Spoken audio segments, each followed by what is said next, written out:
Ooh hoo hoo ha ha ha ha. Ooh hoo hoo. Hoo hoo hoo hoo hoo. You hear that sound? That sound is the witch that gave me a light curse. Right now, I'm feeling a little donked, only a little bit. Just a tiny bit donked. I don't think it's anything important. Sometimes I just feel donked. You ever have one of those days? One of those days where you're just like, dang, I'm just kind of out of it today. Having one of those. And I imagine it was a witch that did it to me, which is fine. It's okay.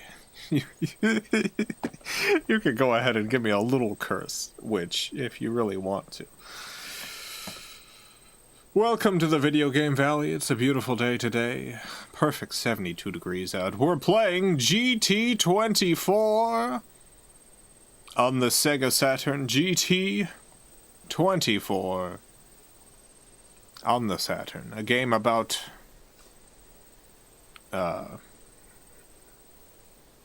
driving. I think it's driving. I don't think that there's anything except for driving in this, so I guess it's a game about driving. Marcus, thank you for the $2. What's the best non-kart racing game ever? Ever? Oh. I don't know what the best would be. I mean, I could list my favorites. I like that PS1 one, you know. What's the PS1 one with... They had, like, the computer woman who introduces it. It's specifically the fourth one, I think, of that series. The computer woman racing game. There's a computer woman. They put the computer woman, Ridge Racer Type 4. That's it, Ridge Racer Type 4. The game with the computer woman. That one's really good. I love Daytona USA. I mean, that's probably my favorite, Daytona USA. I think the Horizon series is extremely good. Forza Horizon. Like, all those games are pretty exceptional. Pretty great. What else? I don't know. I don't know. There's a bunch of them. There's just too many. Crossland, thank you for the $5. Thank you for Charlie the Unicorn. Best cheese. God, I'm the wrong person to ask that question. Mozzarella. Why not? I'll just name a cheese. They put that on pizza all the time. Seems to be a universally admired cheese, a hard-working cheese.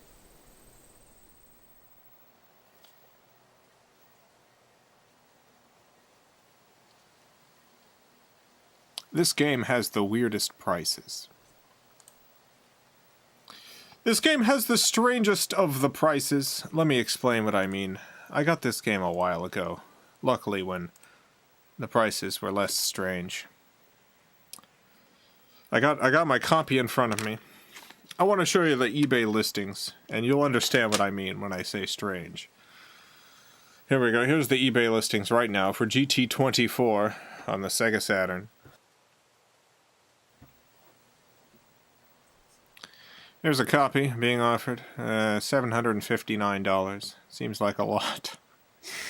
There's another copy down here. This one's $895 for GT24. This one's a much better deal. This one's only $666. Significantly less expensive, I must say, than these. Like, this is a pretty big bargain. This one's even less. $592. Not too bad. This one's $74. This one's $74. Now, if you were to ask me which copy to get, I would probably recommend the $74 one over the, $759. Disc has some scratches. I don't really understand why some of them are $700 or $800 and some of them are $75.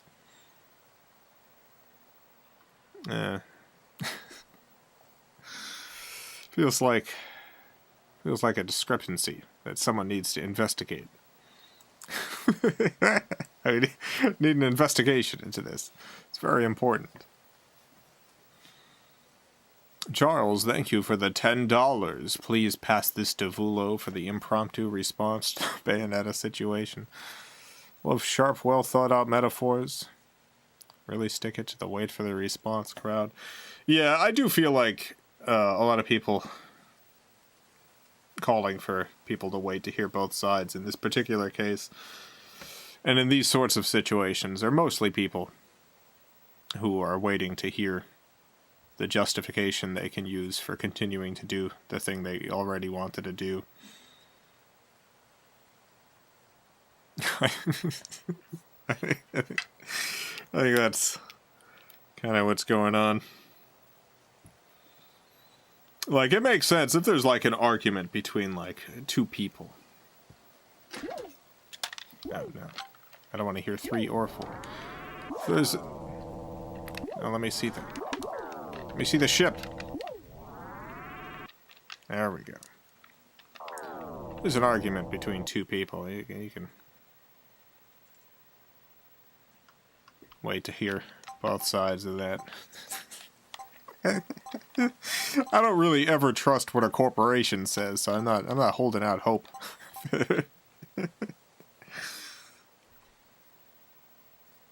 Alright, let's play some GT24.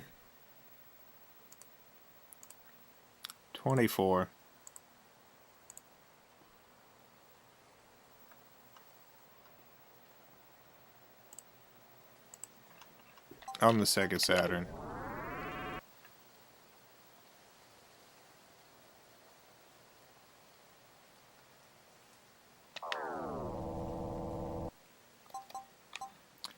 Friend says it's about a 9-hour game. So $4,000 for 9 hours of work is a good rate. If it's a 9-hour game, like with cutscenes and stuff, that's about 3 months of work in terms of like a voiceover session. It is very funny that some people think that like the amount of work someone puts in, like if it's 9 hours, that's 9 hours of work.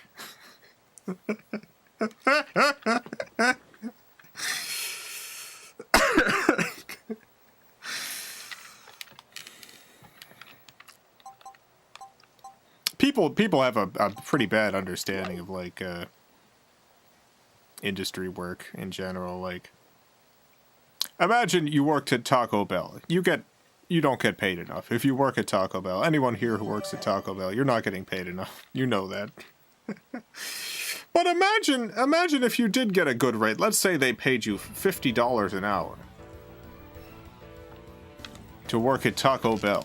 That's a reasonable rate to work at Taco Bell, I think. $50 an hour. 100%. That seems like the right rate. $50 to work at Taco Bell. Now imagine the drive to work at Taco Bell. It took you 4 months. Imagine if you really had to walk there on foot. It's the apocalypse. Things have gone terribly wrong. It takes you 4 months to get to the Taco Bell. You work your day shift, $50 an hour, and then it's 4 months home. And then you can start complaining about this, and people say, well, you're making $50 an hour. And you're like, technically, I'm not getting paid for the 4 months I need to walk to the Taco Bell. But...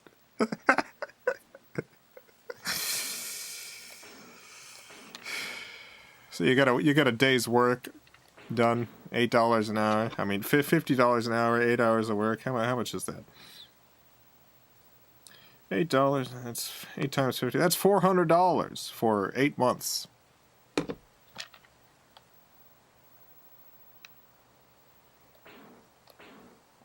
It's the apocalypse, but you still work at Taco Bell.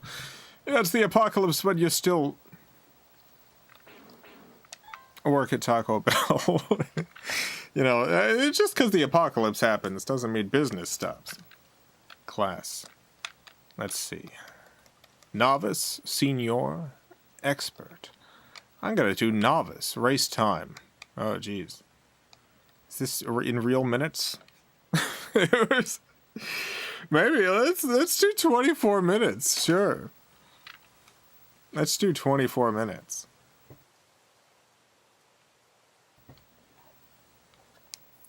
Do you trust me? Thank you for the $2. Thought the title was GTA 4. Your impressions would kill. My impressions? You mean like... I don't do very good impressions. I don't think I could do a Nico. Shortcut. Off. Ghost. Definitely on. I want the ghost on. 100%.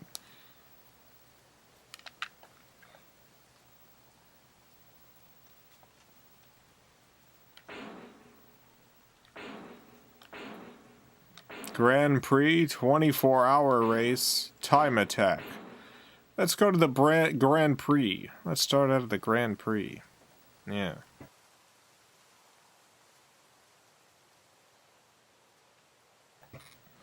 If you're a voice actor, and you're not like one of the 5 in-demand voice actors, if you're one of the many voice actors who aren't those 5, here's how things go for you. Week 1, you're auditioning. You're auditioning all the time. You're not getting paid for this, you're just auditioning.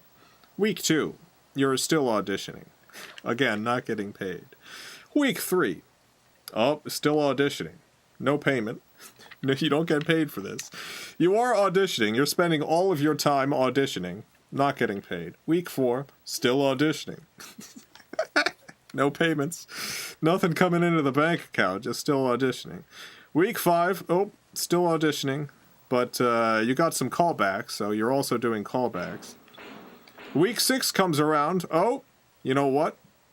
You got a part. Congratulations. Week 7, you're preparing for that part. Not getting paid yet, but you are doing prep work for the part. Week 8, still doing some prep work for the part, still getting not paid. Week 9, you're getting paid now, maybe. Wait, no, okay. So they're paying you at the end of the month. But you are working now, you're doing your work. Week 10, you're still working. Haven't gotten paid yet, but you're still doing the work. Week 11, you're auditioning again. The work's done for now. Week 12, oh, the checks come in finally. You got the check in for those 2 weeks. And this is like the life of a voice actor who is getting work, who's like regularly working. So when you hear the rates that a voice actor's getting, you really need to take that into consideration. This is just how the job works.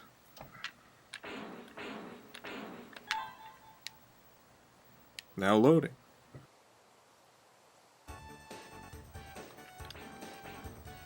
Five works, yeah. Five laps sounds good.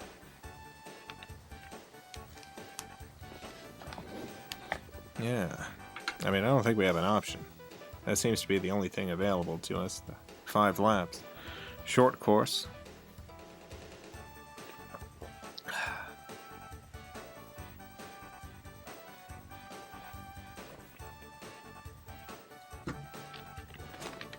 I don't know what these 2 options are. I should probably check. Okay, I'm doing a translation.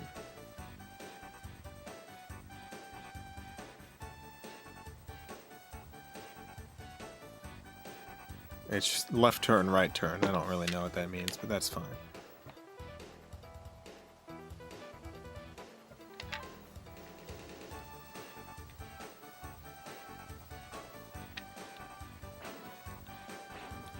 Beginner, expert, beginner, expert. Beginner, expert. These are some nice cars. Look at these gongs.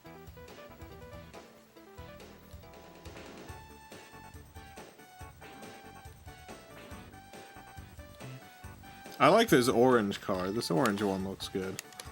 Leaf. Orange leaf.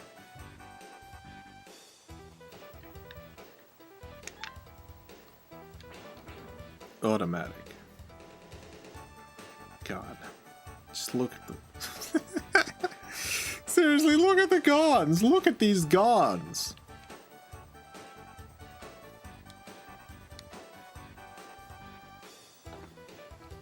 Saturn did not render in polygons. I hate when this comes up.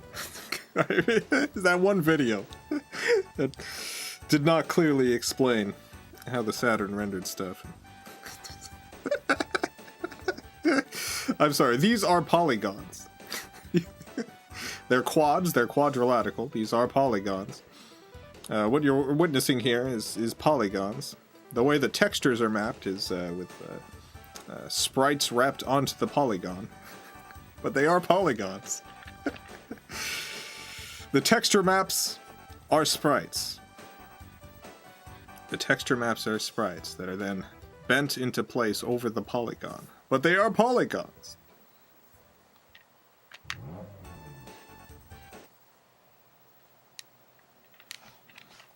My apologies for losing my temper.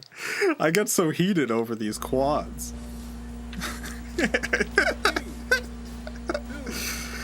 I get so intense. It's this witch's curse.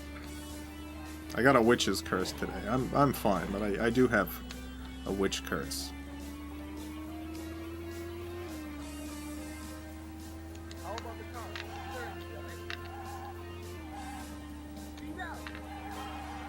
Guys, looks so good. Look at this.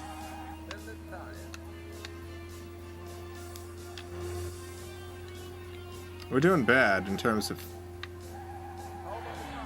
you know, winning the game, but God, I love looking at this. Look at what you're seeing here.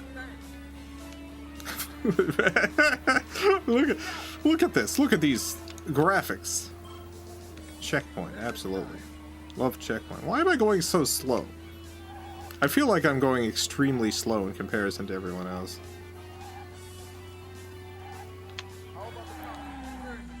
I think Thunder Force 5 is my favorite example of quads and what a difference there is. That game was real weird in the way it rendered stuff. It was nice. I liked it. It's so startling. Using the 3D pad? No. Is this game 3D pad compatible? Not all of them are. I didn't even try it with the 3D pad. Maybe I should.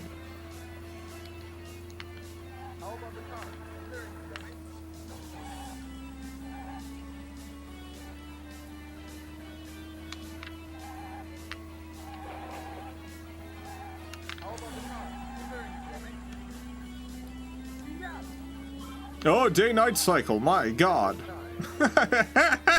Oh, look at this. I had the PlayStation version, so that was all I knew until recently. So I can see what a difference it makes. Yeah, I like the quad look. Not every game pulls it off. But I do really like the look of the quad.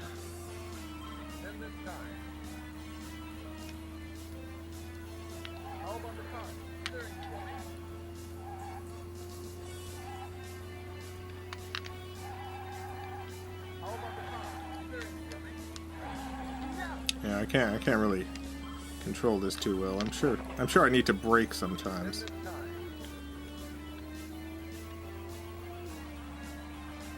It's like a better looking Ridge Racer. Is this 60 frames a second? I don't know that this is like better looking than Ridge Racer. I also don't know if it's 60 frames a second, but I do like the look of this game a lot.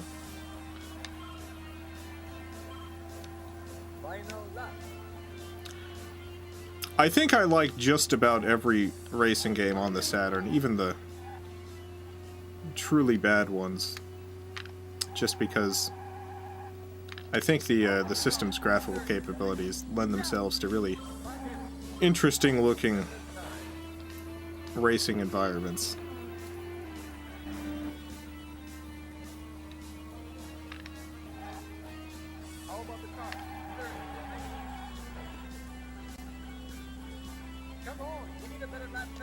Mm-hmm. I'm so slow.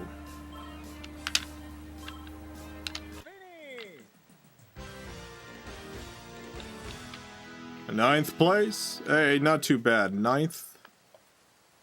Oh no, that's a game. That's a game over, dang it.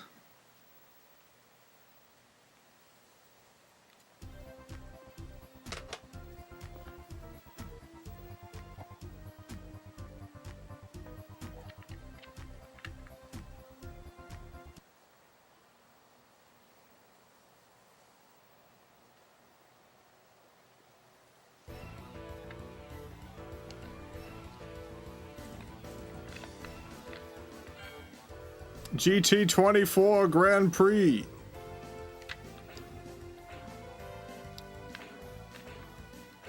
Was this the screen before? I don't remember the models being there. It's got a 24-hour race, why not? No, I can go a long course. I kind of want to try out the 3D control pad and see if that's compatible. I'm gonna do that. I also have the racing wheel, but I don't particularly want to deal with that right now. Gotta make space for it.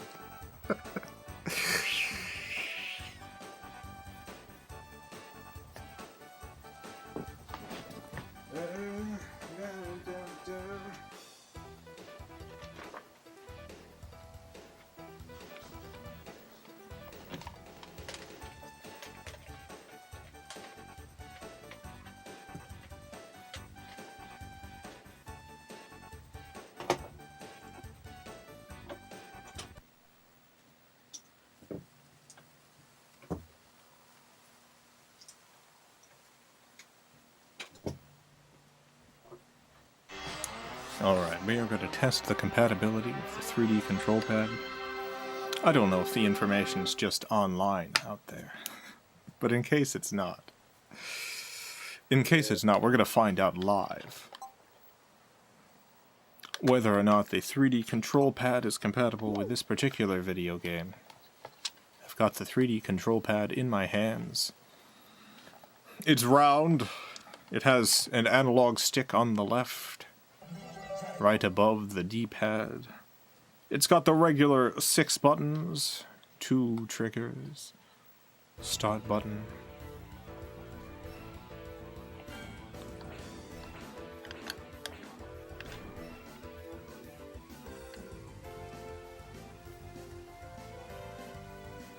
Sprite scaling is superior to GON's. That's a chaotic opinion, and I respect it.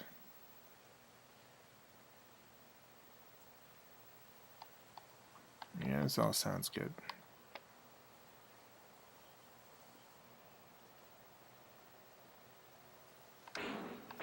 "24-hour race, here we come.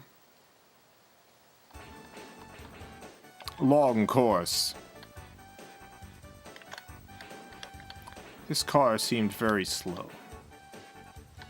I think I need higher max speed.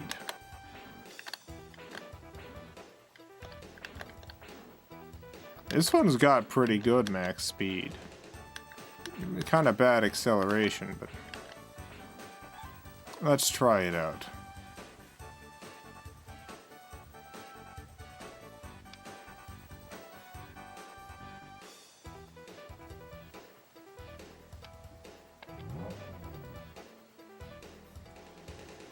Oh, we can pick our crew. Oh, this is a fast crew. Oh, this crew's super speedy. Let's just go with the fast crew. Acceleration. Yeah, this crew doesn't have a lot of acceleration, but that's fine. They make up for it in speed.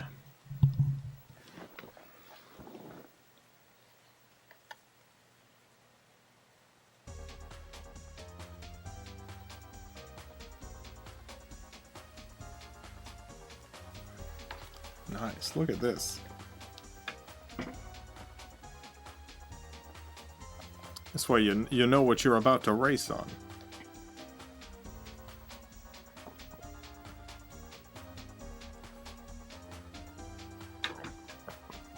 This music is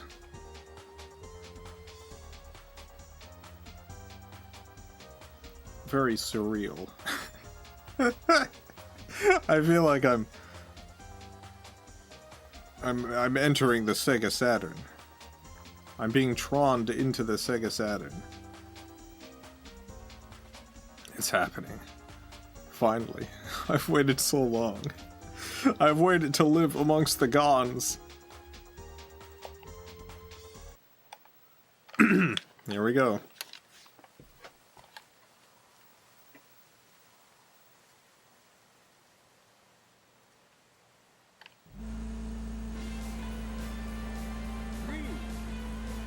Let's see if it's compatible. Oh, it is! It is 3D control pad compatible.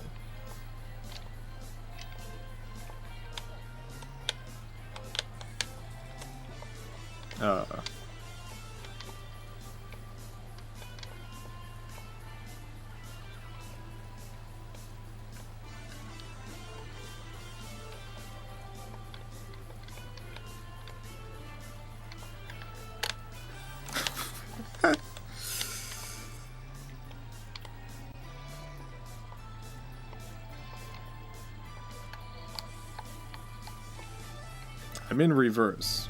I don't know. Oh, okay. I don't know why the controls changed entirely. Sorry, I am on automatic transmission. It should be doing this automatically. So for context as to why that all just happened. The controls are entirely different for the 3D control pad. With the regular Sega Saturn control pad, A is accelerate, and so is C, and then B is brake.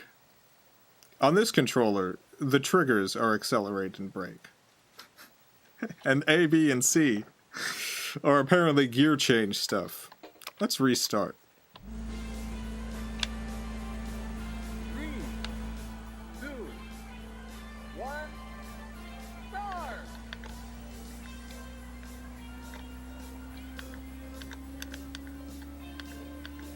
Oh, yeah. Yeah, this is nice. It's nice using this 3D control pad for smooth 3D action.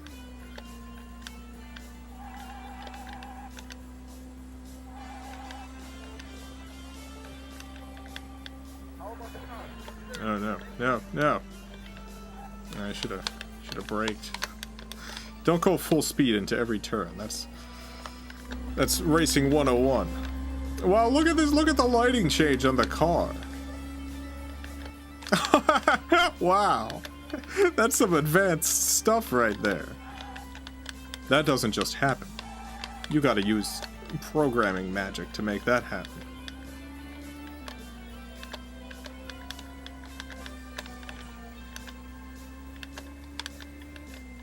Well, we're doing bad in terms of the race, but...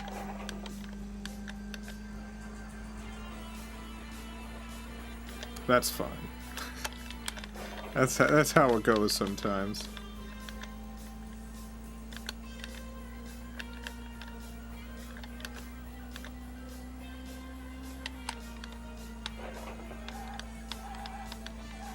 It's the best 3D showcase on the Saturn. Last Bronx. I mean, I think there's a handful of fighting games that show off the Saturn's capabilities pretty well. In terms of, like, 3D showcases, I guess it depends on what you're looking for. Like, one of the games that pushes the system pretty hard, but also shows off a lot of its limitations would be, like, oh god, what's it called? The game about putting out fires. The firefighter game. Oh, I can't remember the title. Burning Rangers. Burning Rangers, like, does a lot to show off the 3D capabilities, but also again shows off the system's many flaws. So I don't know if that's functions as a showcase or not.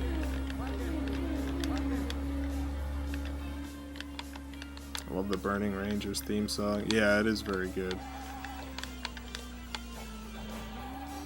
I think a game that shows off the true strengths of the system, like, on a technical level, it might not immediately impress someone who is looking for a very specific kind of 3D experience, but,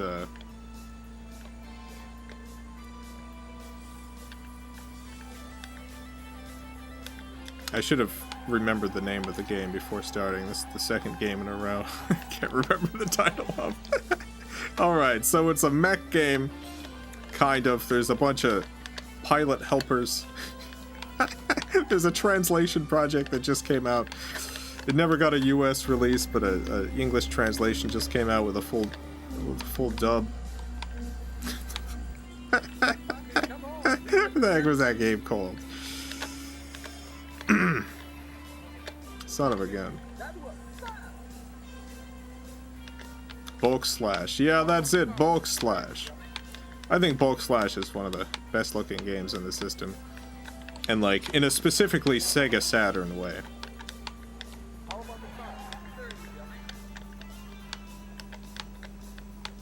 Like, Bulk Slash really pulls out all the stops in terms of the Saturn's specific strengths, both in terms of 3D and 2D presentation.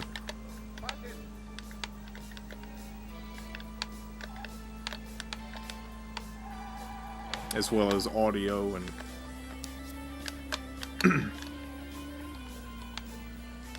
it also really shows off the strengths of the controller too.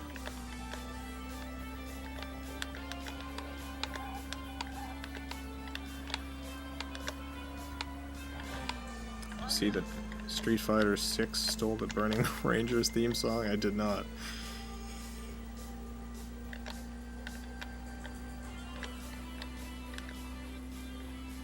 Shame on you, Street Fighter 6.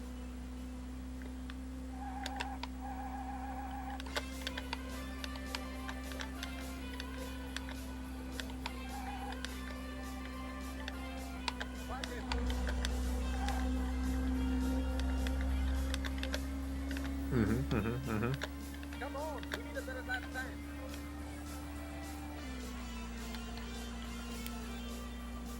Checkpoint. But yeah, Bulk Slash is a good example of a game that, like, I wouldn't want it to look different. Like, the way it presents itself visually is just a good look. I wouldn't want it to be full 100% 3D. Oh no, fuel empty! Oh jeez. Oh, I didn't even realize I could run out of fuel, dang it.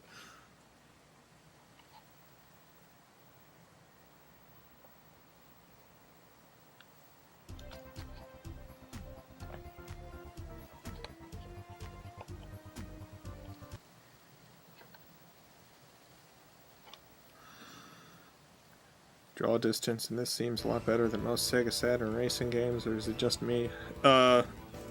It's not on the highest end. It's not on the low end either. It's about middle.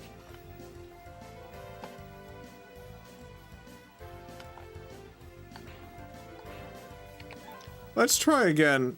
Let's do the medium course.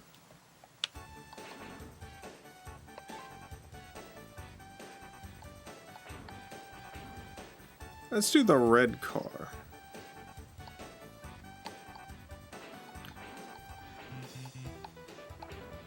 It's weird that the on-screen controls are wrong.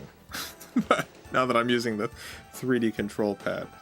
Like, that is simply incorrect. Those are not the right controls.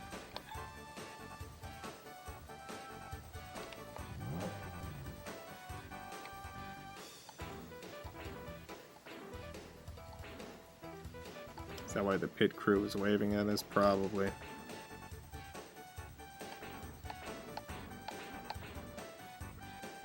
Yeah, I'm going with the same crew. I've got loyalty to this pit crew.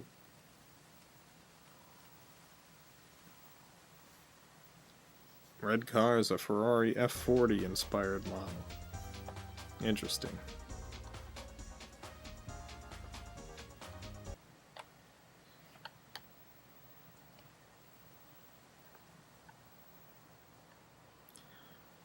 I kind of prefer racing games where they have inspired cars but not licensed cars. I really want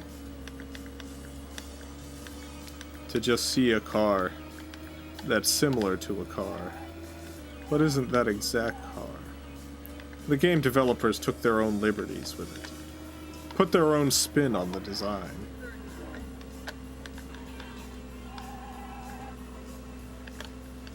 You know, and they could call it something to let you know what it's supposed to be inspired by. Like, instead of Ferrari, they could name it Ferrupi.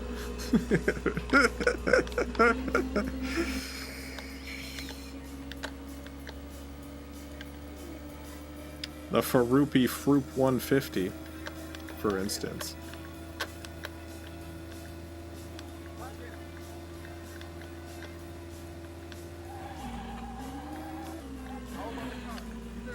Dang it. I really needed to slow down for a second.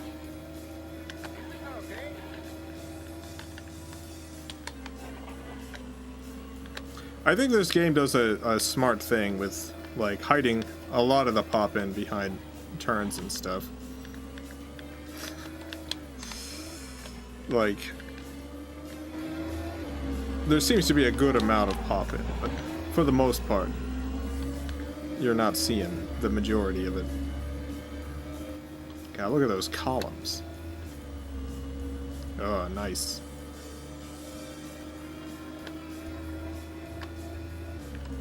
Is this game ever an arcade game?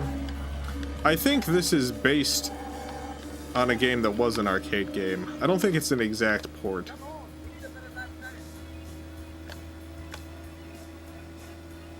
But I think that there was a arcade game that this was based on. I think it had a different name though. Super GT24, something like that.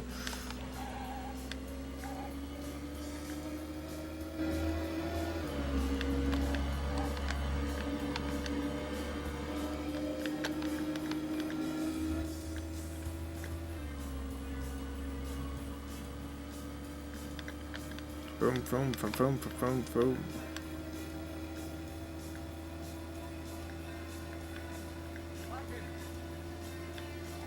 Ah!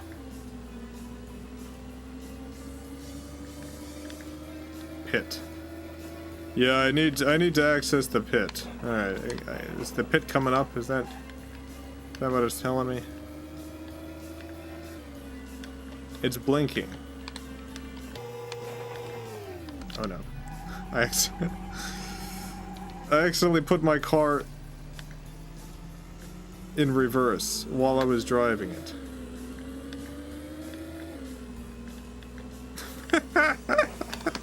I thought maybe one of the buttons would bring me to the pit. But that's usually not how that works.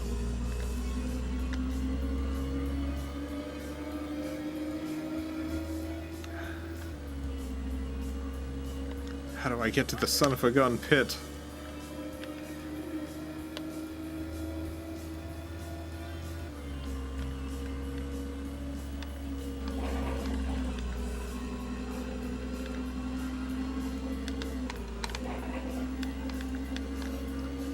Look at that flashing pit thing. It's like I know. Oh, pit! Oh! Oh, goodness. Thank goodness. Here we go. Yeah, let's change the driver too, why not? Let's do all that. I don't know what the driver change does, but that's cool. Oh, look at how fast they're working. Look at this crew.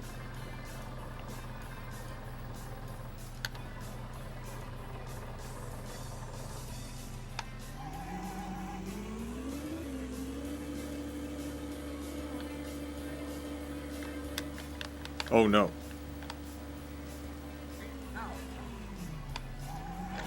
Okay, never mind.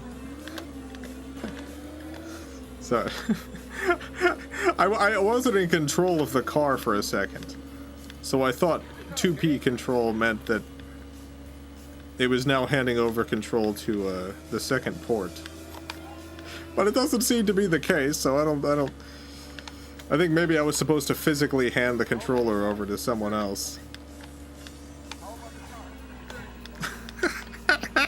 Which is a cool feature. And it auto drives at the beginning, so you're not going to screw up by doing that. That's nice. That's an advanced feature. I don't think I've ever seen that in another game. Mid-race, hand the controller over to someone else.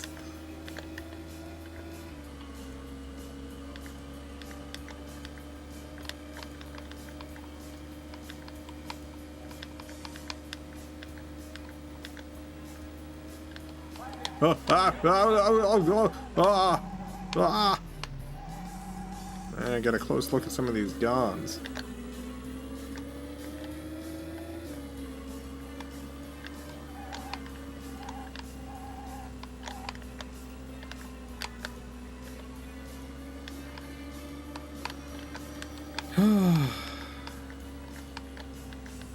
I think I first saw the Sega Saturn when I was 9 years old.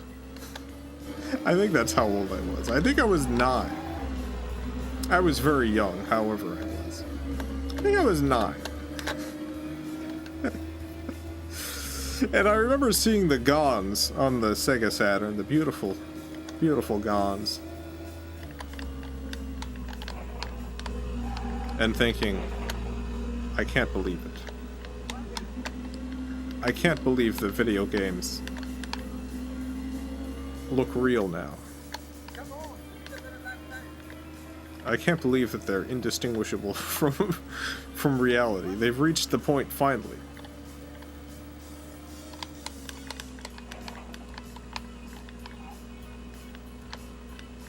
I was walking with my family. We were visiting Titusville. I was with some cousins and some uncles and also my grandparents, my yaya and papu. Walking through the Sears Town Mall in Titusville, Florida. Doing some holiday shopping, I believe. And we went into a Sears at the Sears Town Mall. That's what the mall was named after. And they had a Sega Saturn set up.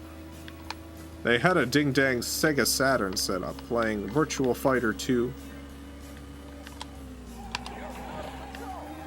I'm out of control, no. And I sat there staring at the screen, staring at Virtua Fighter 2, not believing what I was seeing.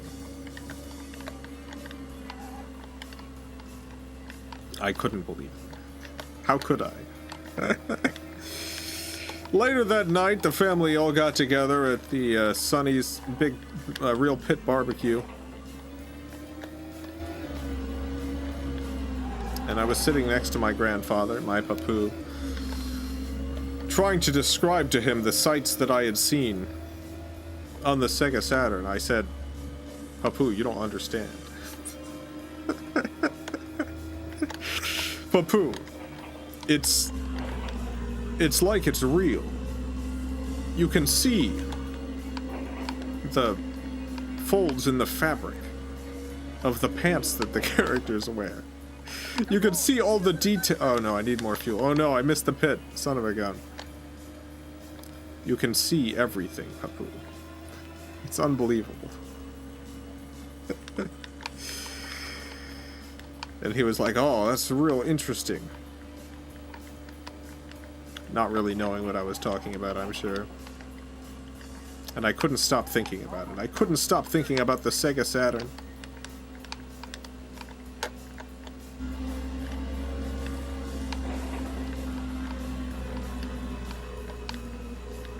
I don't remember how long it took me to get a Sega Saturn. Didn't really have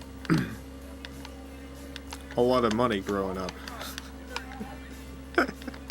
But I saved up money from mowing some lawns, and also got some money for some relatives at Christmas time and on my birthday. And then I took all that money, and I'm certain was still not enough, but my mom was kind enough to chip in a little bit. And we went to the Kmart. And by this point, the Saturn wasn't doing particularly well. And there were great deals on it. I'm definitely running out of fuel. This is terrible. This was entirely preventable had I just been paying attention. I went to the Kmart and we got a Sega Saturn. At the Kmart. Oh, hit! Oh! No, we don't need to change drivers again.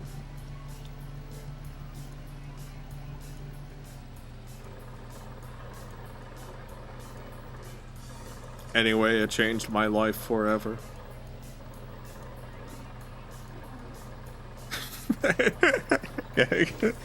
Getting that Saturn. My life was never the same.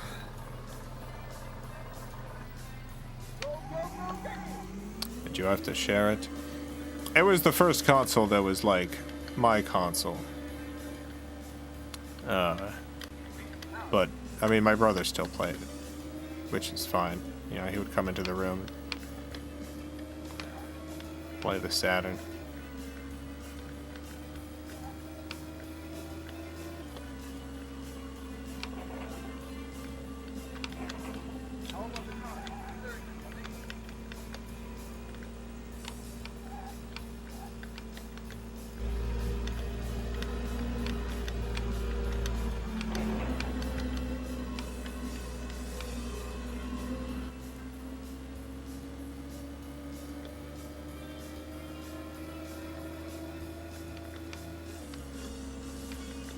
A demo of this game? No, I only heard about this game like a couple years ago.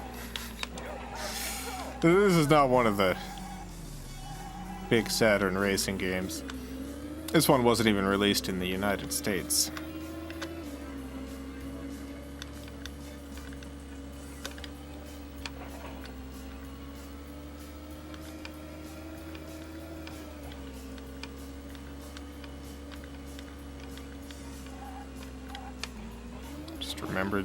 Remembering the PS1 demo disc.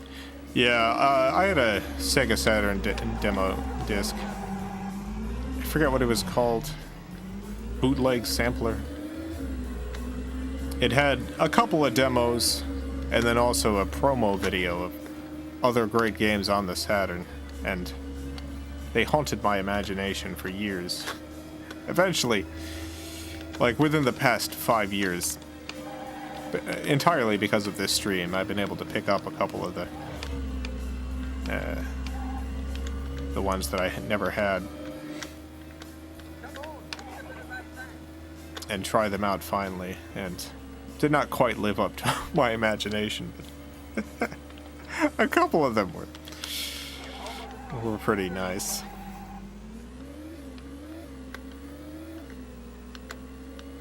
One game you'd like to see a remaster / remake of. There's a bunch of games that are just kind of locked on the system and are difficult to play now, both in terms of like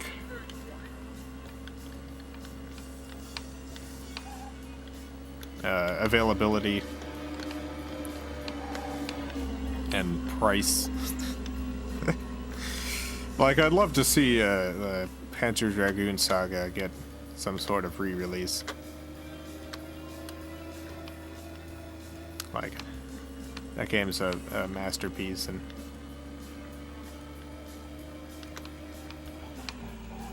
would love more people to play it.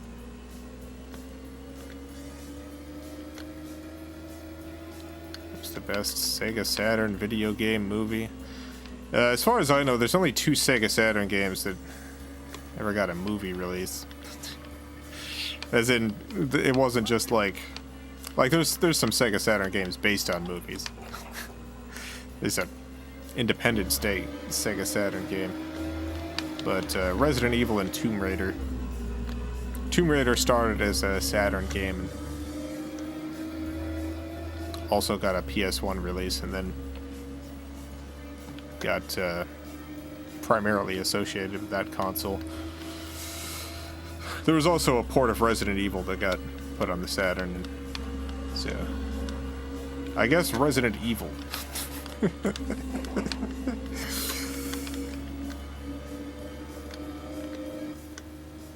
on, we need a bit of that time.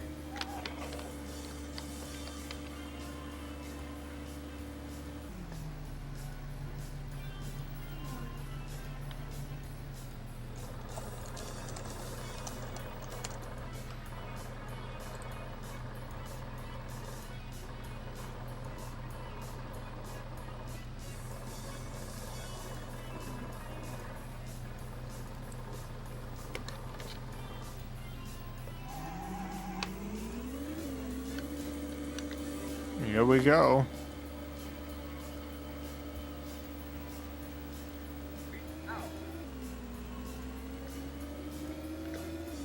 Saturn game that captured my imagination was Dark Savior. Yeah, I really... That... streaming that game definitely turned it into a favorite of mine. That's another one of those games, kind of like Bulk Slash. Maybe not as technically impressive as Bulk Slash, but definitely like a Saturn game that really takes advantage of the platform visually. Just has a nice look to it. I think that that's a great example of like high art on the Saturn in terms of video games as art.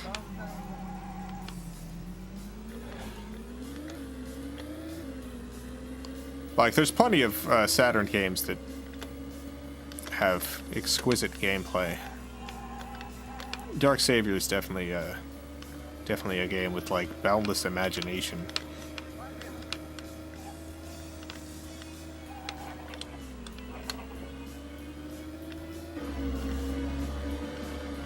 Beautiful.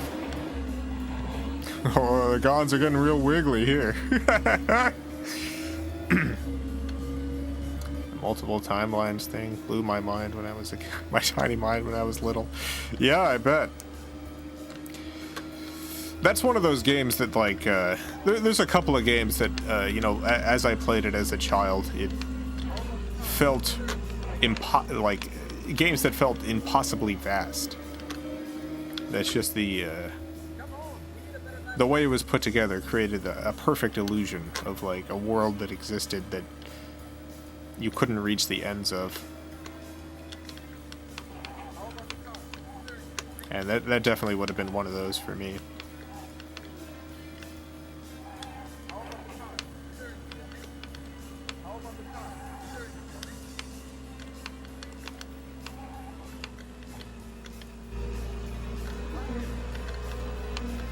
When I turned on Nights into Dreams when I was a kid, blew my mind. Didn't understand how to play it, but it was visually stunning. Yeah, that is a gorgeous game.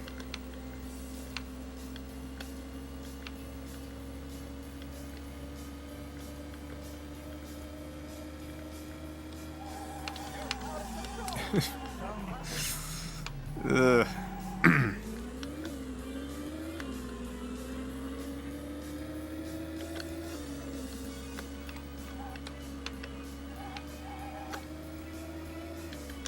One of the things that I do like so much about this particular generation of video games is just... It is an era that, because of the technology change,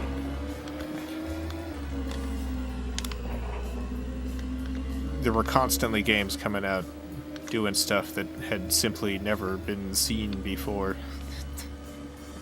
It's just a constant barrage of expanded possibilities. And I don't know if it would still, if it would still hold any of that magic to someone who didn't grow up during that change. So a lot of that is definitely nostalgia. But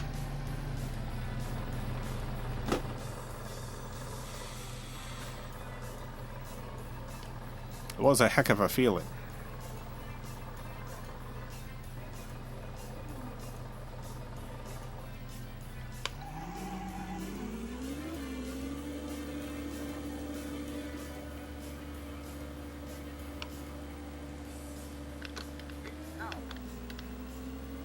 I wonder if anything happens if I don't switch drivers. Like, does my driver get sleepy? Do you think? Oh, I gotta check one moment. I think I got a sleepy driver. Alright. Unpause.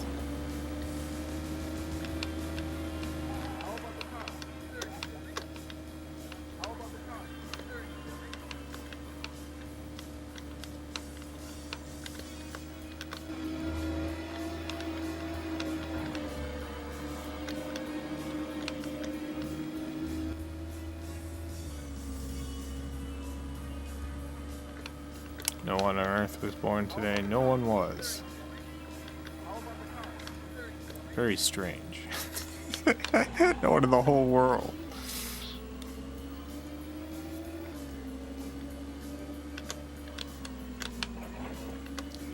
PS1, Saturn, N64 era doesn't age as well as the 16-bit era and the PS2, Dreamcast era.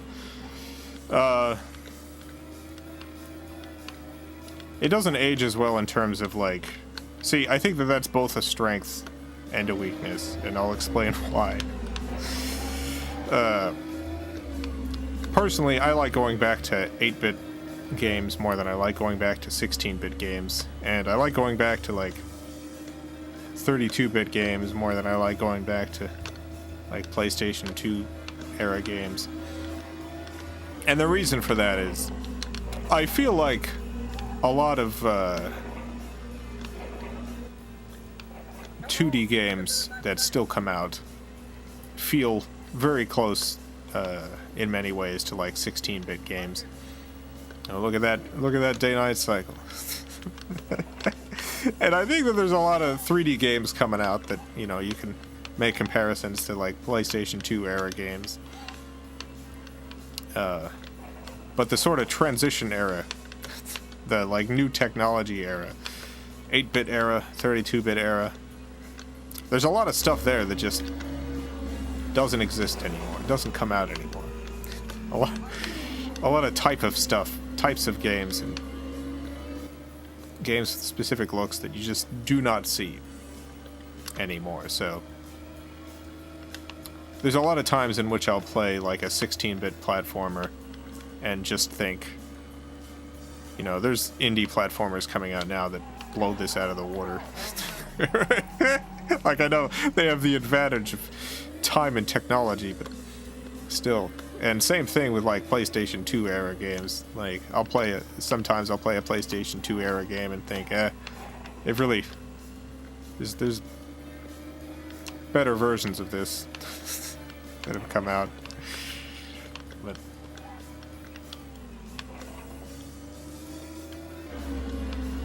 But I like the wonkiness that comes with eras of new technology.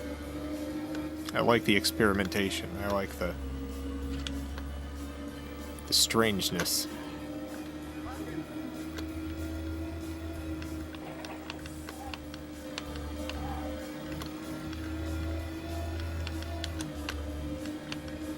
It's a new era of indie games that look like PS1 games.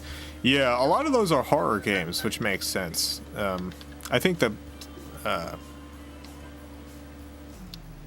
low poly, the strangeness of low poly, the strangeness of, like, the harshness of unfiltered textures Oh no, I didn't do anything in the pit. I forgot to select. Well, great.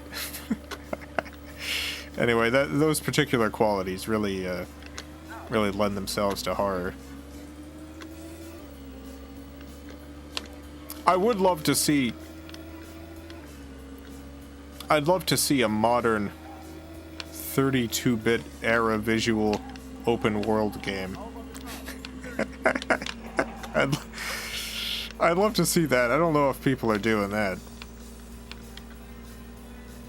I'm always hesitant to say no one's doing something because, frankly, I think there's so much indie game stuff happening now that anything I mention, someone's probably doing or has done.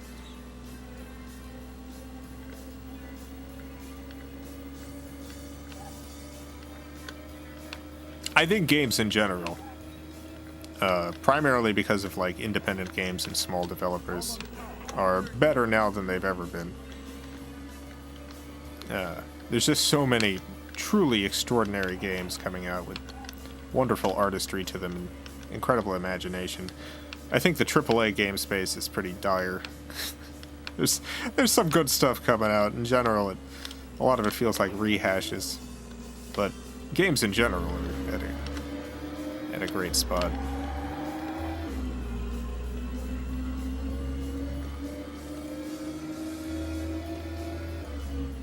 Yeah, we're gonna run out of fuel. I can't believe it. I can't believe I've messed this up so bad.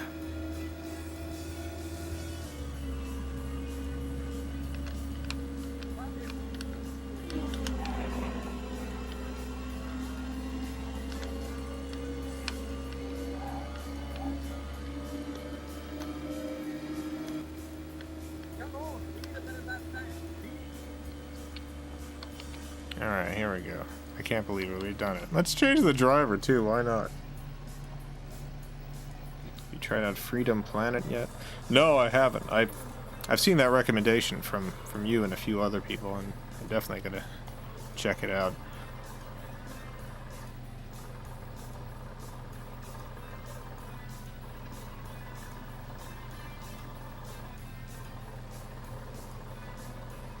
VR is close, still restricted to a small audience.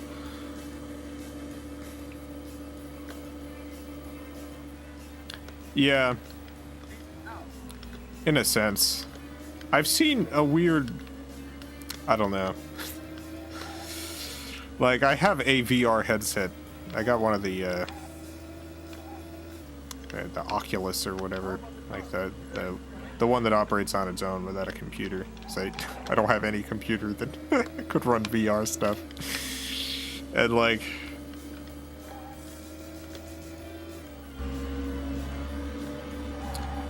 there's a lot of games coming out for VR that are essentially,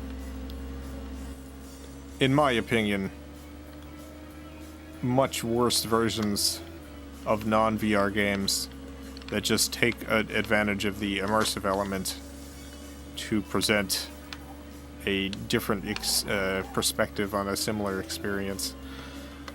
There's some good stuff.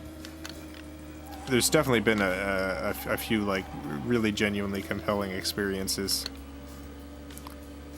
I've just been surprised by... I kind of expected more more from developers. I'm just not getting the weird experiences that I want. Like, there's some stuff that feels fundamentally different in VR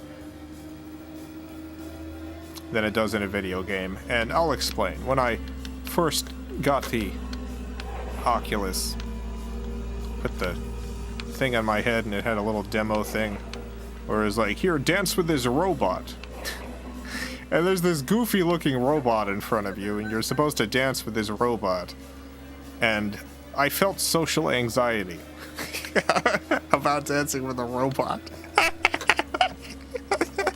And it triggered my social anxiety where I was like, I don't know that I can.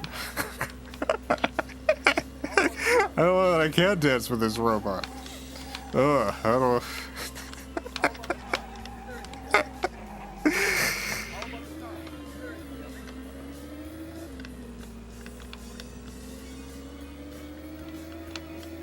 And that just got me thinking about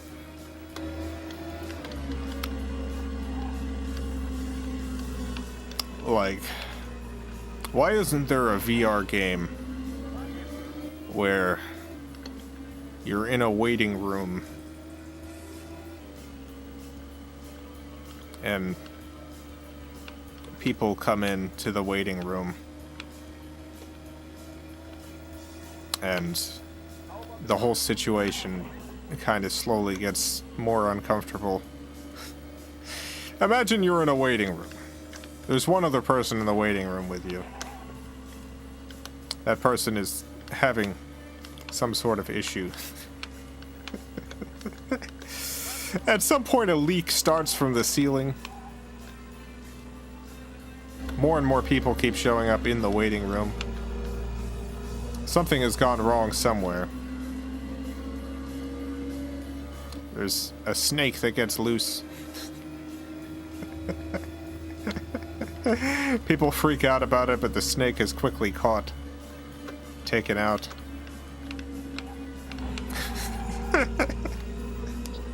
You know, that kind of stuff. I want the weird waiting room experience in VR. Come on, we need a bit of that tank.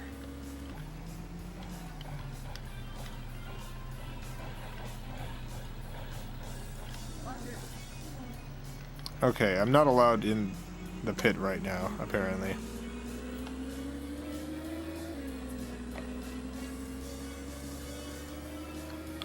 VR games are great for racing and flying games. I mean, I think they add to the experience, but it's kind of like... Oh, we were right at the end. Dang it. I don't think it's necessarily transformative. I do think that it's a good fit, but...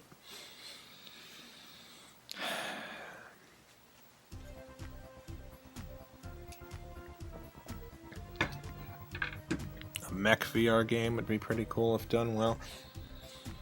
Yeah, I did play a game where... I think it's a mech game, and you're inside the cockpit, and, like, you use your VR hands to use the controls. And so when you're looking around from inside the mech cockpit, which is very effective. It also helps with the nausea thing, having an environment around you that doesn't move, in addition to the moving environment.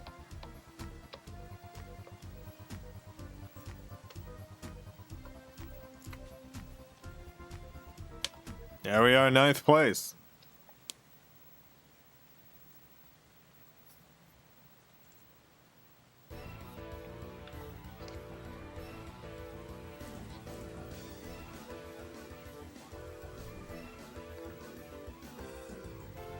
Imagine a VR game where you're locked in a room with a guy who's slowly turning into a beetle.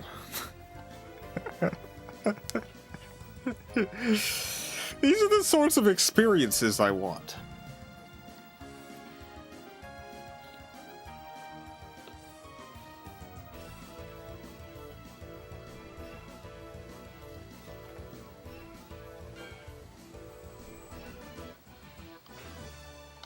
Let's do another 24-hour race. I'm feeling up for 24 hours of racing. Let's go to the long course.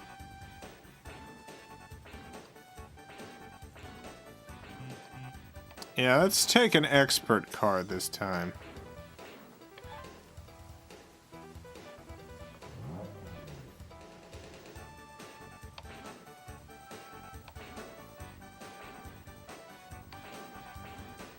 Picking the same crew. Will you one day play Steel Battalion with full setup? I don't think I can afford the full setup. That's the sort of thing where 100%, if I had an unbelievable amount of disposable income, I would get one of those setups, even though I'm not into the mech genre enough to really make complete use out of it. It would feel, honestly, kind of like a crime, I think, for me to do that. Like, I just would never get good enough to justify having one of those setups and someone else not having it because of that. There's someone else in the world who would be better off with the Steel Battalion setup than me. I do enjoy mech games, but I'm not good at them, and I would never get good enough at Steel Battalion to justify having one of those. Now, if I could get that, Death Crimson controller, that I would get good at.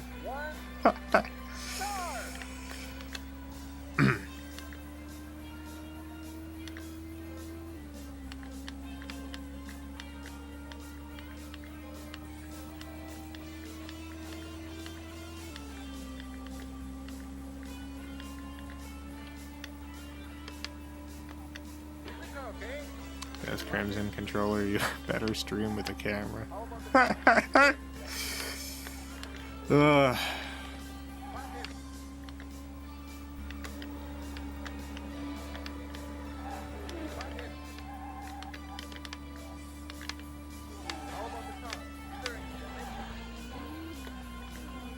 If I, you know, played and then won the Mega Millions or whatever, and ended up with hundreds of millions of dollars, I think that even though it would be a tremendous, unbelievable, sinful waste of money, I might look into, you know, putting some feelers out there to figure out where the Death Crimson controller is. Where's that Death Crimson controller?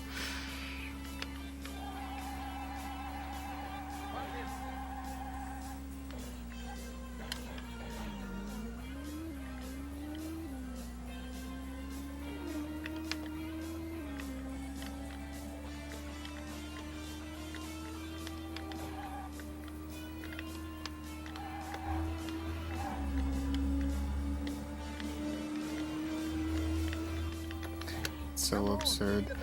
It is. I like that there was, like, that game had enough of a cult status in Japan that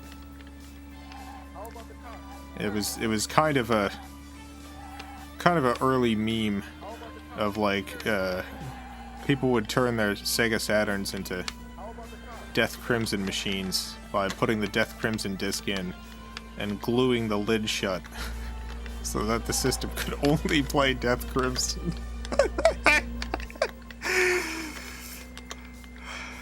I gotta do that one day. I got some extra Sega Saturns. I could make my own Death Crimson machine.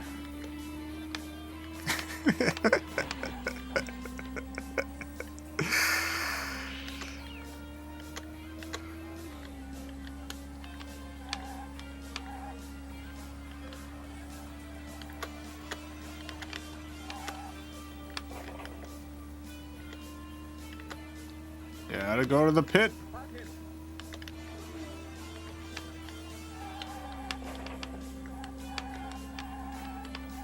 Hardcore gamers, the most hardcore.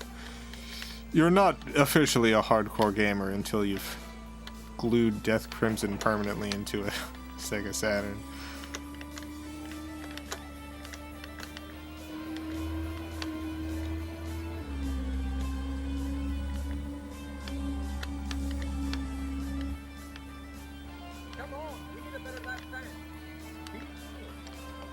Let's refuel parts exchange.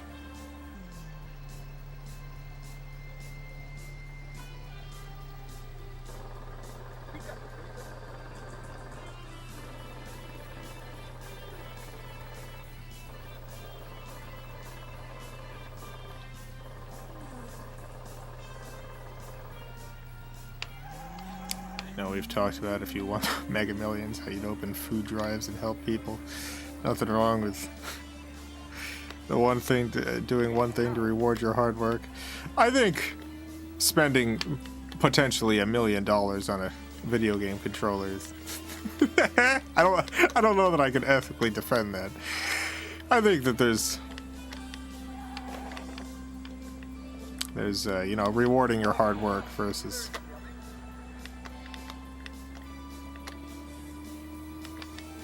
something like that.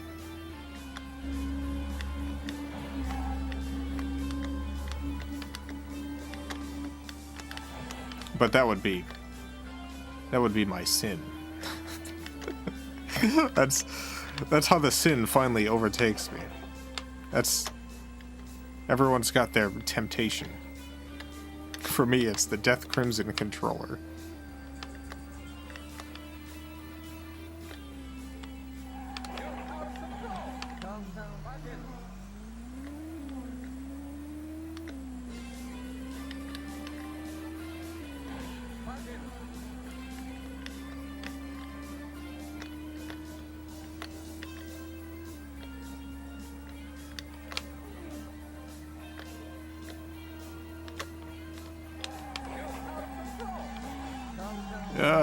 Out of control.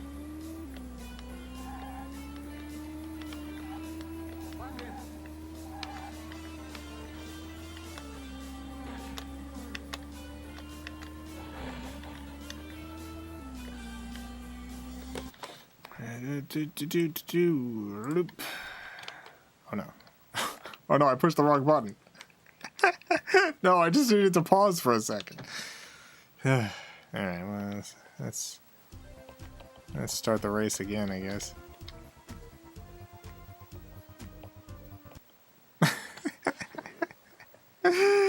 That's my bad. Cypher, thank you for the $4.99. Does that car in your drawing have a cross on its door? Is it a Christian? Does it believe in car pope? Anyway, hi Jason. Hope your week has been well. Thank you. My week, look at that eagle. My week's not been too bad.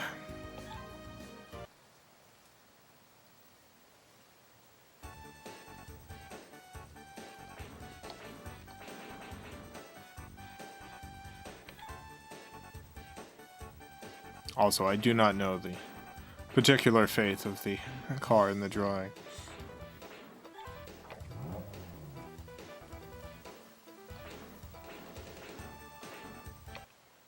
It would be very fun. I just had this thought right now. Wouldn't it be great? Wouldn't it be wonderful if Pixar put out a statement saying that every single car in the Cars universe is a Christian? Every single car. Sorry, everyone's a Christian. Every single car. There is. That's why it doesn't come up, because it's like there's no argument about religion in the Cars universe. Everyone's a Christian. They're all Christians.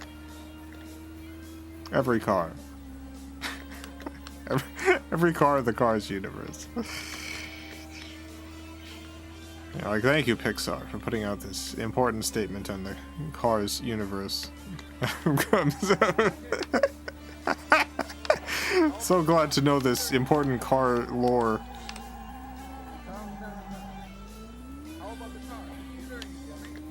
Car Jesus was compacted for your sins.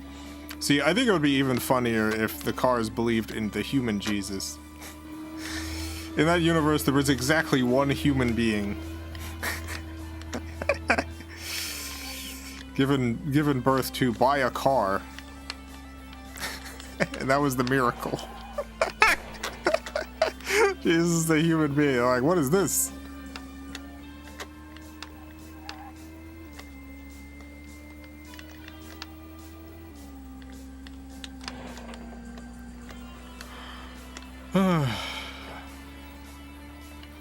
It's Jesus popping out of a car trunk. It's the Lord. Hallelujah.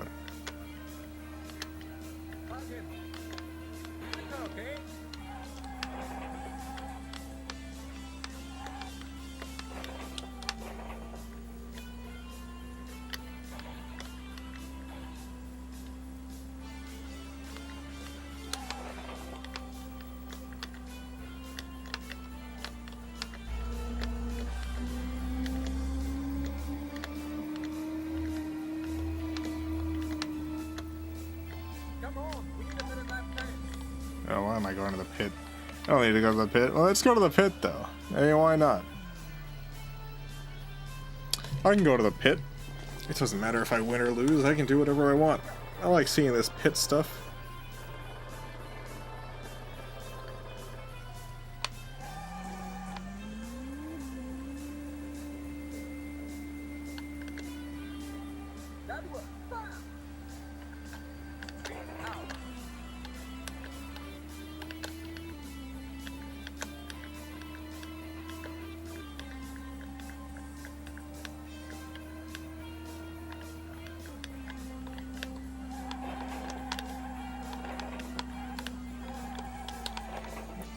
Yeah.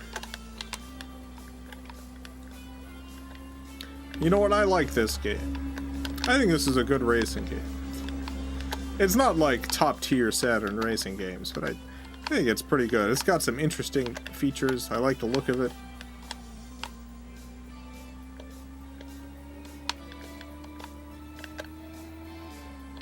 I don't think it's worth $800. And some sellers are inexplicably selling it for on eBay.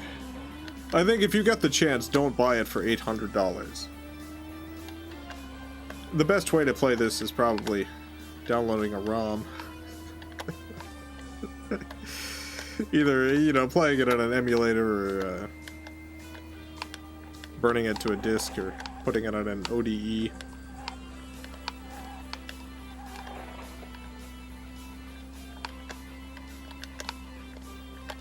But if you really want a copy, maybe buy the cheaper version. Not version, the cheaper copy being sold on eBay for $79 instead of the $800 one. Let's go to the pit again. Let's just keep going to the pit.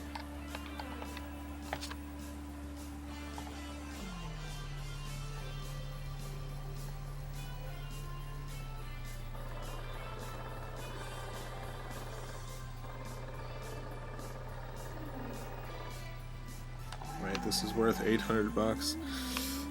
This is a weirdly priced game on eBay because there's currently, at the very moment, there's currently like a handful of copies for sale. One of them is $700 something. One of them is $800 something. One of them is $666. Another one is $700 something, and then another one is $79. If you look at the recently sold history, like, every copy that's sold recently is anywhere between 60 and 80 bucks. But for some reason, there's just a bunch of copies for sale at like 800 bucks. And I don't know why. I don't understand why there's such a disparity in prices.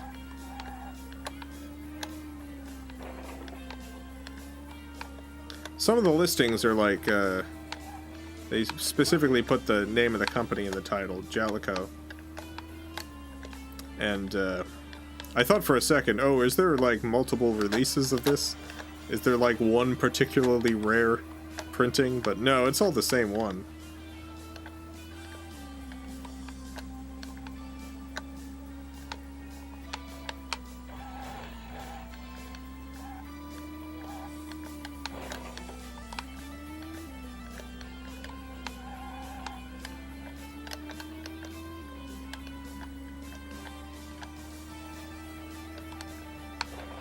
Price charting lists this at 75 bucks with a case.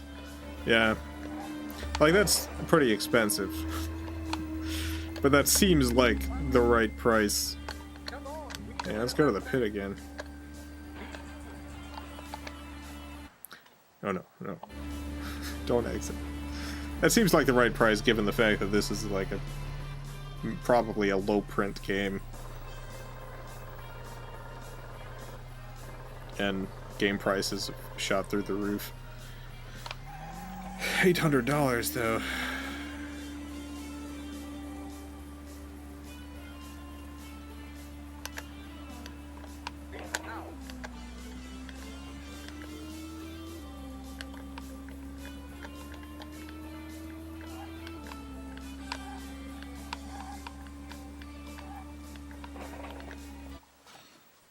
Oh, yeah, yeah. One moment, everyone. Thank you. Alright.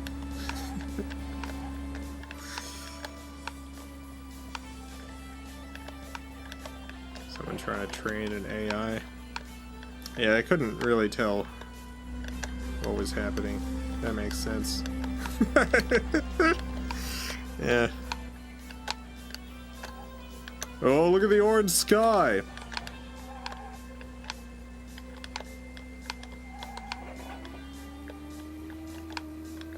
What controller are you using to play? The 3D controller. That little backfiring detail they add sometimes. Yeah, this is a good game. This is a good one.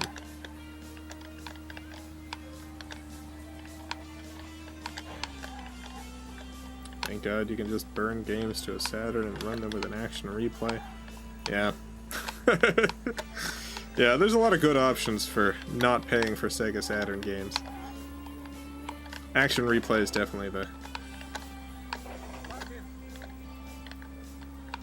the easiest.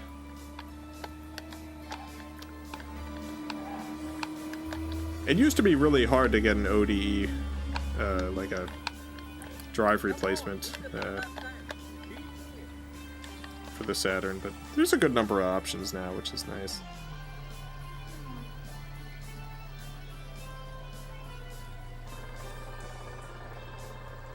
Those are more expensive than burning a disc, though. Definitely worth it if you plan on playing a large number of games in the library, though.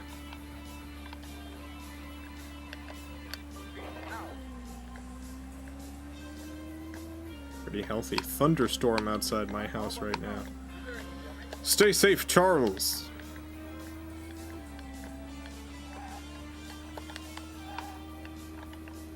Controller sounds very responsive. Yeah, the game. Controller's good, game's good. It's just pleasant to play.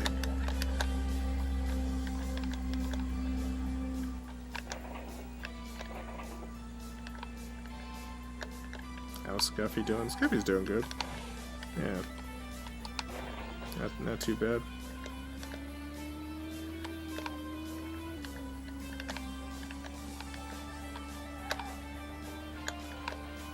Emulators are amazing. Bought one Genesis cartridge that has 900 games for 30 bucks. Yeah.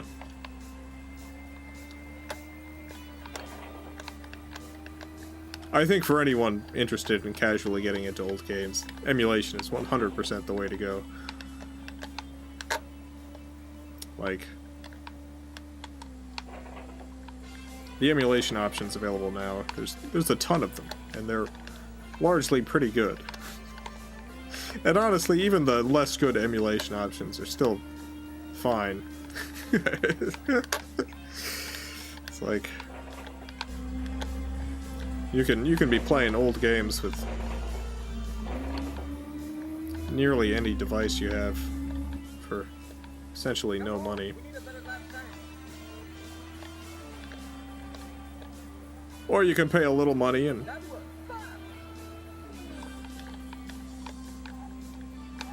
get some more advanced options.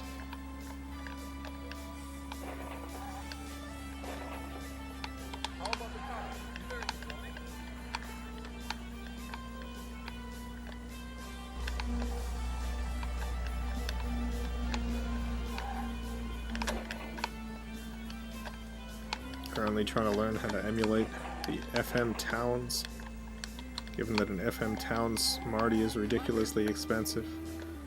Yeah, I'd considered getting an FM Towns like years ago, and it was pricey then, but it's definitely 100% outside of my range now. It's not gonna happen. I would love to experience the controlling one of those games for that ridiculous stick, though. I do have a fondness for very early game controllers.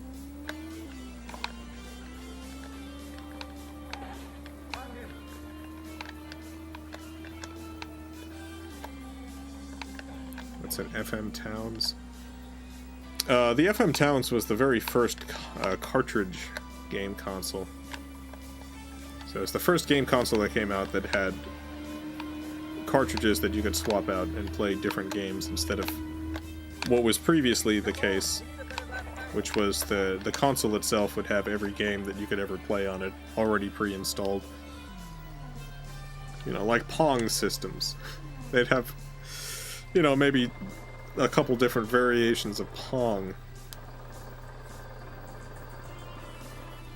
It's a game called Ray Zanber. It's exclusive to the system I want to try. Nice.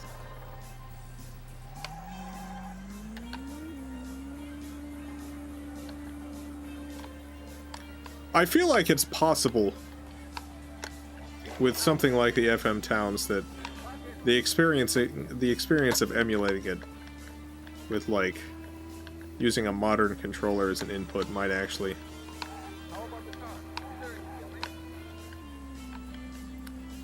be better. There's a couple systems that I have, like the Atari 7800, where a lot of games are kind of a hassle to control with a 7800 controller. I have an adapter that lets me plug a Genesis controller into that system, and it makes a lot of games a lot more manageable. Kind of like a Magnavox Odyssey. Kind of like a Magnavox Odyssey 2. Yeah, the Magnavox Odyssey had the various Pong systems, and then the Odyssey 2 had cartridges. That came, I think, reasonably soon after the FM Towns Marty.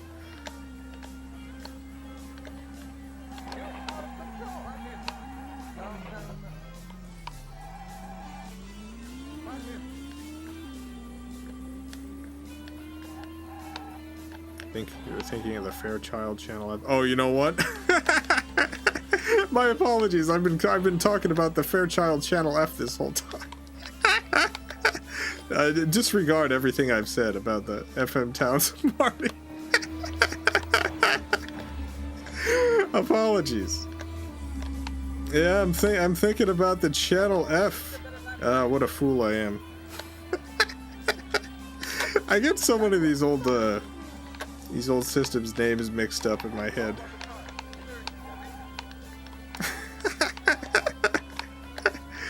All right.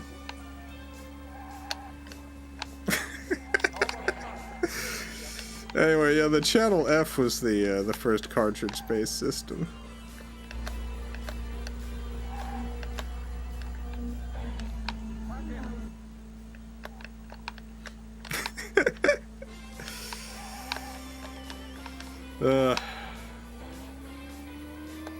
It's that witch curse.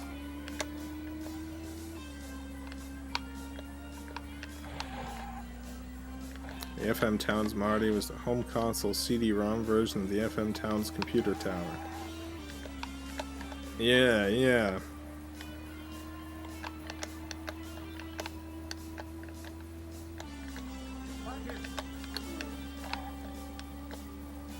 Yeah, my knowledge of microcomputer stuff is completely non-existent.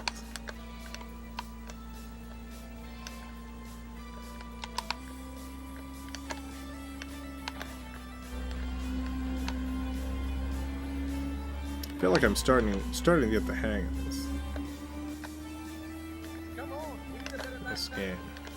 I am in 9th position, so I guess I'm not. But it feels like I'm starting to get the hang of it. I'm getting into a vibe here.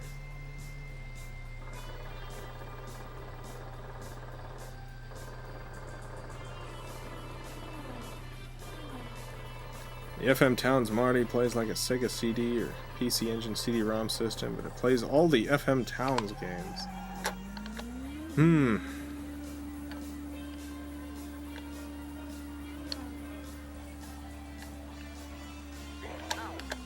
Was there ever a game that came out on the system called the FM Town? Where you visited FM Town?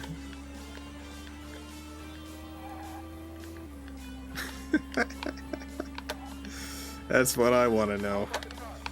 Well, missed opportunity, if not.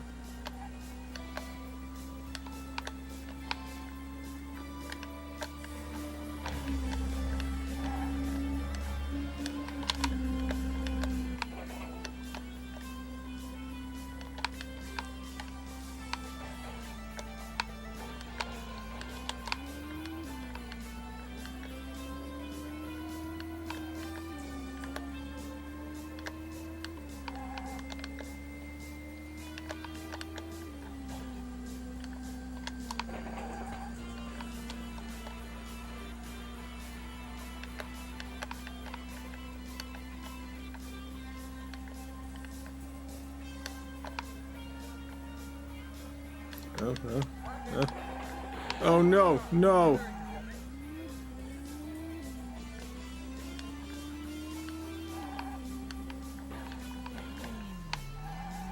I guess I'm not getting the hang of this. That's fine. As the game looks pretty neat. It is neat. Yeah, I like it. It's a good racing game. Got a lot of neat features like the lighting on the car changing in the tunnels and stuff like that. And pit stops.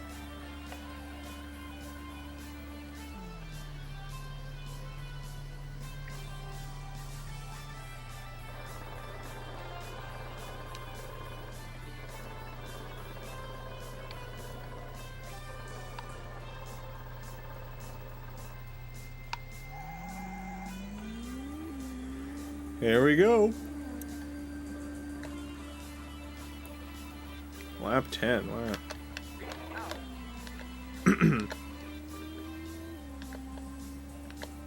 It's a day-night cycle in this game.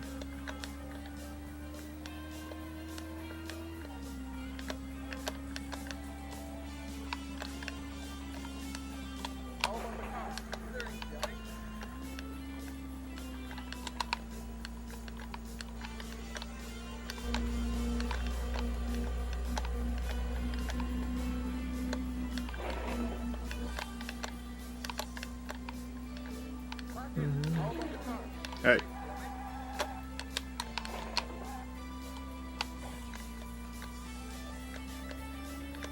How am I position 8 out of 8 now when I was 9 out of 9 before? Did one of the drivers explode? What's happened?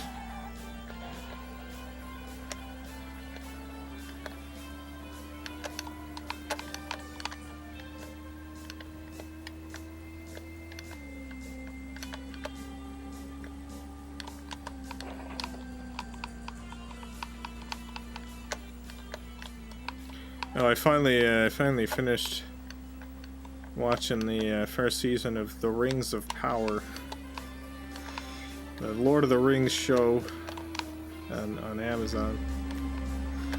Obviously, I'm not going to spoil anything for the Rings of Power show. Are there any rings? Yeah, you know what? I'll spoil this one thing. I definitely saw some rings in the show at some point in the Rings of Power. I won't explain what rings. There were some rings. Could have been any rings, but there were rings worth watching. I think it's a very earnest show. Like, it's definitely a show made by people who super into the Lord of the Rings. And it does have an earnest quality to it that I think is endearing. I like the finale. There's one thing I didn't like, and it retroactively soured the show for me a little bit. I can't really explain what it is, but there is this twist that a number of people predicted, but I was certain couldn't be the case, because there's something that happens earlier in the show in an episode that simply doesn't make sense if that twist was true. And the twist ended up being true, and I realized that the show just kind of cheated. And again, I can't explain what it was that they cheated. Come on, we need a better last time. See? But they kind of did.